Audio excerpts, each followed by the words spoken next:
नमस्कार प्यारे मित्रों, मैं जयश्री चौहान जयश्री एकेडमी में आपका स्वागत करती हूँ। तो आज का हमारा टॉपिक है कोशिका।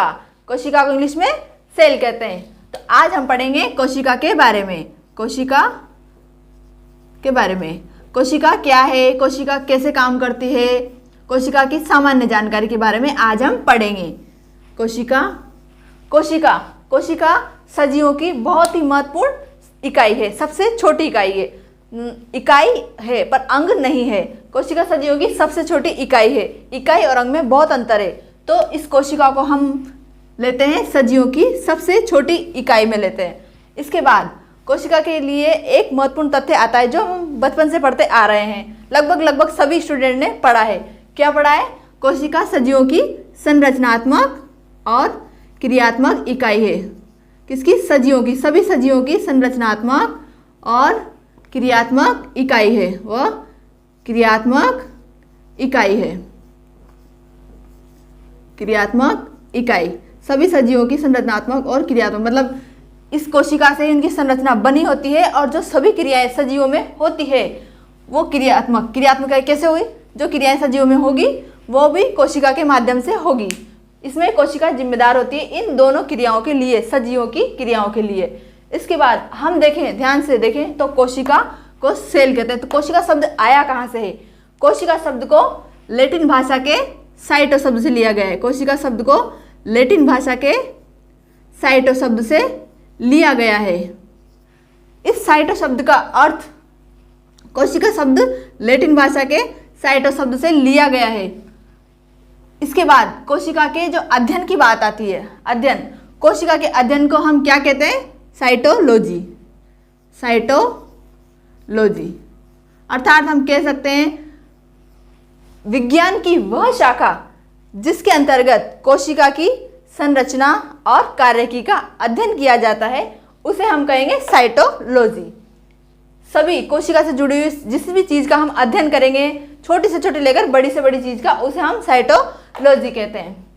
इसके बाद हम कोशिका के बारे में पढ़ेंगे। खोज, कोशिका की खोज सबसे पहले किसने करी?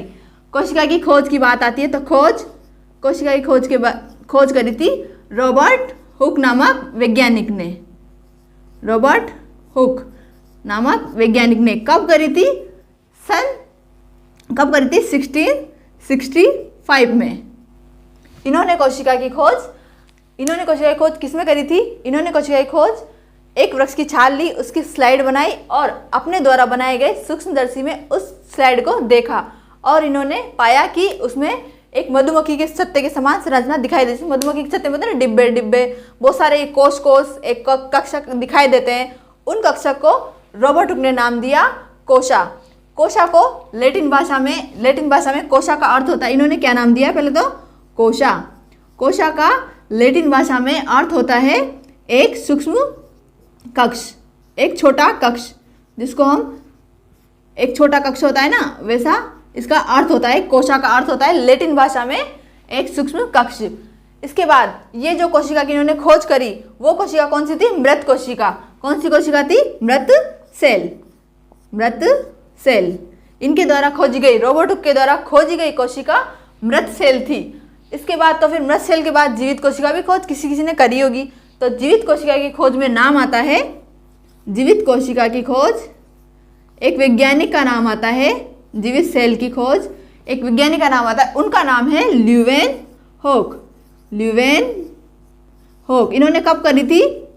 सन 1674 में इन्होंने जीवित कोशिका की खोज करी थी। सन 64 में इन्होंने जीवित कोशिका की खोज करी थी।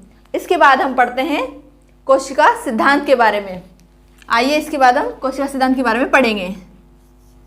कोशिका सिद्धांत पूछा जाता है पेपर में कि इसका विस्तार से बताओ, या फिर इसका कोई छोटा क्वेश्चन पूछ लिया जाता है, दिया किसने था, कभी कभी पूछ लिया जाता है इसके बारे में। तो हम इसका विस्तार से अध्ययन करेंगे। कोशिका सिद्धांत सबसे पहले तो दिया किसने था, किसने दिया था? इसमें तो दो वैज्ञानिकों का नाम आता है। दो वैज्ञानिक कौन कौन से? एक तो आता है एमजे स्लाइडेन और दूसरा वैज्ञानिक आता है थियोडोर स्वान। स्वान कब किया था इन्होंने, कब दिया था कोशिका सिद्धांत, कब दिया था? 1838 में, सन 1838 में इन्होंने कोशिका सिद्धांत दिया था। ये जो स्लाइड है ये कौन से वैज्ञानिक है? ये है वनस्पति शास्त्र वैज्ञानिक है। मतलब ये वनस्पति अर्थ पेड़ पौधों से ले लेते हैं, तो वनस्पति विज्ञान शास्त्री थे ये, वनस्पति विज्ञान शास्त्री थे, विज्ञान शास्त्री वैज्ञानिक थे ये।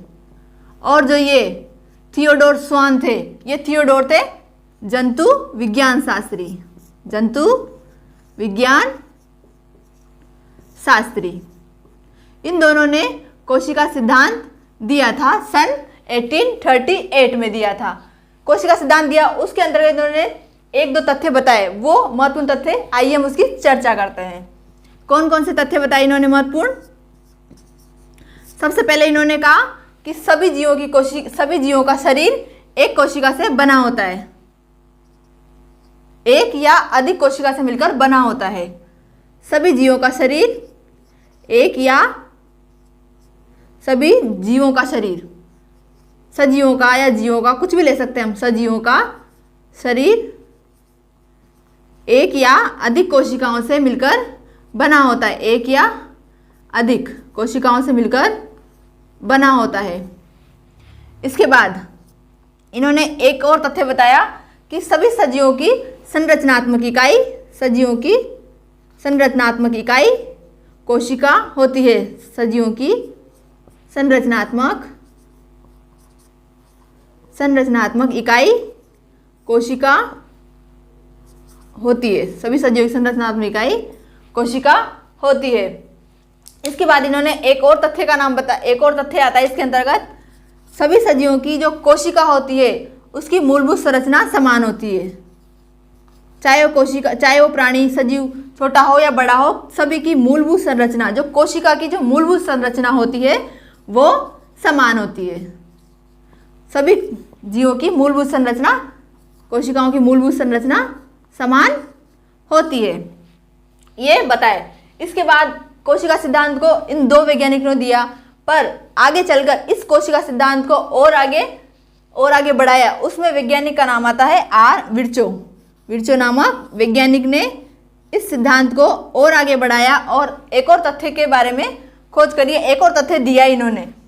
कौन सा तथ्य था, कब दिया इन्होंने, पहले तो ये देखते हैं। आर एच विर्चो ने इस कोशिका सिद्धांत को आगे बढ़ाया, कौन से सन में? सन 1855 में। 1855 में इन्होंने सिद्धांत को आगे बढ़ाया और कहा कि इन्होंने तो कहा था कि हमारा सभी सजीवों का शरीर एक या अधिक कोशिकाओं से मिलकर बना होता है। इन्होंने कहा फिर जो एक कोशिका होती है उसका निर्माण कैसे होता है, तो इन्होंने बताया कि नई कोशिकाओं का निर्माण पुरानी कोशिकाओं से होता है, नई कोशिकाओं का निर्माण पूर्ववर्ती कोशिकाओं से होता है। नई सेल का निर्माण पूर्ववर्ती सेल से होता है, पूर्ववर्ती सेल से होता है। जो पुरानी कोशिकाएं होती है वही नई सेल का निर्माण करती है। इसके बाद इनका विर्चो का एक इम्पोर्टेंट वो कथन आता है, इनका जो पेपर में हमेशा पूछा जाता है, कथन के बारे में क्वेश्चन पूछा जाता है। विर्चो का कथन आता है कि विर्चो ने कौन सा कथन दिया था। आर विर्चो, इनका नाम है आर विर्चो।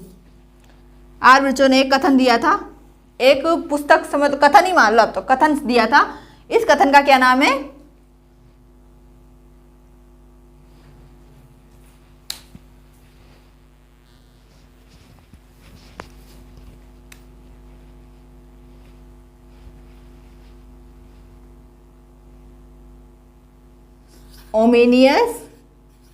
ओमेनियस सेलुला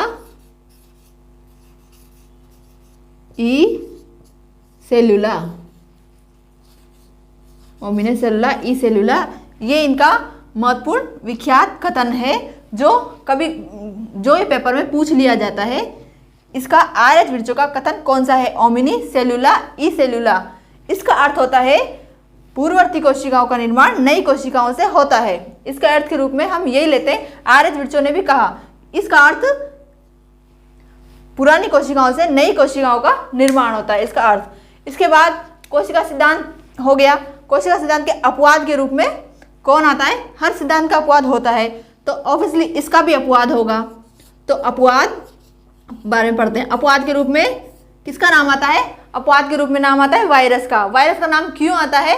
क्योंकि वायरस में क्या होता है? वायरस एक अपूर्ण कोशिका है। वायरस क्या है? एक अपूर्ण कोशिका है। इसमें आनुवंशिक पदार्थ के रूप में कि या तो डीएनए पाया जाएगा या फिर आरएनए पाया जाएगा।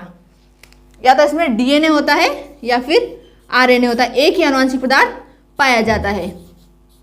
और वायरस में ये सभी क्रियाएं नहीं होती है, उत्सर्जन, श्वसन, ये सभी क्रियाएं नहीं होती है वायरस में। वायरस एक परपोषी के रूप में काम करता है। यदि किसी ये परपोषी के ऊपर जो पोषक सेल है उसके ऊपर अगर रहेगा तो ये सजीव की भांति व्यवहार करेगा। अगर पोषक से अलग हो गया है ये, तो उसके बाद ये निर्जीव की भांति व्यवहार करता है। इसके बाद इसका अपना कोई एंजाइम भी नहीं होता है। इसका कोई अपना एंजाइम नहीं होता है। अब हम पढ़ते हैं कोशिका के प्रकार। कोशिका के जो एक कोशिका, बहुत सारी कोशिका, उसके बारे में पढ़ते हैं। एक कोशिका किसे कहेंगे? एक कोशिकीय जीव। जो जीव एक कोशिकीय जीव, एक कोशिकीय जीव। एक कोशिकीय जीव किसे कहेंगे? जो केवल एक कोशिका से मिलकर बने होते हैं। इसमें उदाहरण आएगा अमीबा, पैरामीशियम और जीवाणु। इसमें नाम आएगा 3 उदाहरण के रूप में। जैसे एक कोशिका के उदाहरण के रूप में हमसे कोई पूछे, पेपर में पूछ लेते हैं, तो हम पेपर में आ जाएगा 3 ऑप्शन दे देंगे हम पेपर में कि एक कोशिकीय के रूप में कौन कौन है। तो एक कोशिकीय कौन कौन सी कोशिका है? अमीबा, पैरामीशियम और जीवाणु। पैरामीशियम और जीवाणु। पेपर में अगर आपके सामने क्वेश्चन आता है, जैसे 3 ऑप्शन दे दिया आपको कि इनमें से एक कोशिकीय जीवाणु कौन सा है, 3 ऑप्शन में डाल दिया और चौथे ऑप्शन में डाल दिया उपरोक्त सभी, तो आपको क्या लगाना है? उपरोक्त सभी लगाना है। इसके बाद बहुकोशिकीय जीव में सभी जीव आ जाएंगे जो एक से अधिक कोशिकाओं से मिलकर बने होते हैं। बहुकोशिकीय जीव में वो जीव आएंगे जो एक या अधिक कोशिकाओं से मिलकर बने होते हैं। इसके अंतर्गत तो इन तीनों को छोड़कर जो जीव आएंगे वो सभी बहुकोशिकीय जीव में आ जाएंगे। सभी प्रकार के बहुकोशिकीय जीव में आ जाएंगे। अब हम देखते हैं कि जैसे कोशिका होती है, कोशिका के आकार के बारे में बात करेंगे। कोशिका की आकृति होती कैसी है? कोशिका की आकृति वैसे तो सभी प्रकार की कोशिका होती है। हम समझते हैं कि कोशिका हमेशा गोल होती है, नहीं, ऐसा कोई नहीं है। कोशिका सभी प्रकार की होती है। कोशिका गोल भी होती है, घनाकार होती है, स्तंभाकार होती है, लंबी होती है। अब जैसे हम लंबी कोशिका की बात करें, लंबी कोशिका में नाम आएगा तंत्रिका कोशिका का। तंत्रिका कोशिका का, ये तंत्रिका कोशिका का। अब इस तंत्रिका कोशिका में एक विशेष बात बताती हूँ मैं आपको। जो तंत्रिका कोशिका होती है ये मनुष्य और चूहे में इनकी लंबाई समान होती है। अब जैसे देख सकते हैं चूहा तो बहुत छोटा होता है और मनुष्य की लंबाई कितनी होती है, फिर भी तंत्रिका कोशिका की लंबाई दोनों में समान होती है। इसका कारण क्या है? क्योंकि इनकी मूलभूत संरचना समान होती है, जो हमने कोशिका सिद्धांत में पढ़ा है तंत्रिका कोशिका के बारे में।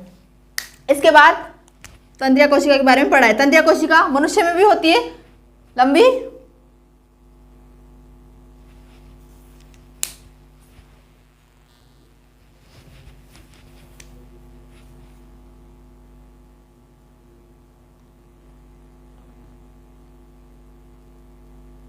तो तंत्रिका सेल के बारे में हमने देख लिया है कि मनुष्य और चूहे में तंत्रिका सेल की लंबाई बराबर होती है। इसके बाद अब हम बात करते हैं सबसे बड़ी सेल और सबसे छोटी सेल। सभी कोशिकाओं में सबसे बड़ी सेल का अगर हम बात करें तो सबसे बड़ी सेल होती है शुतुरमुर्ग का अंडा। सबसे बड़ी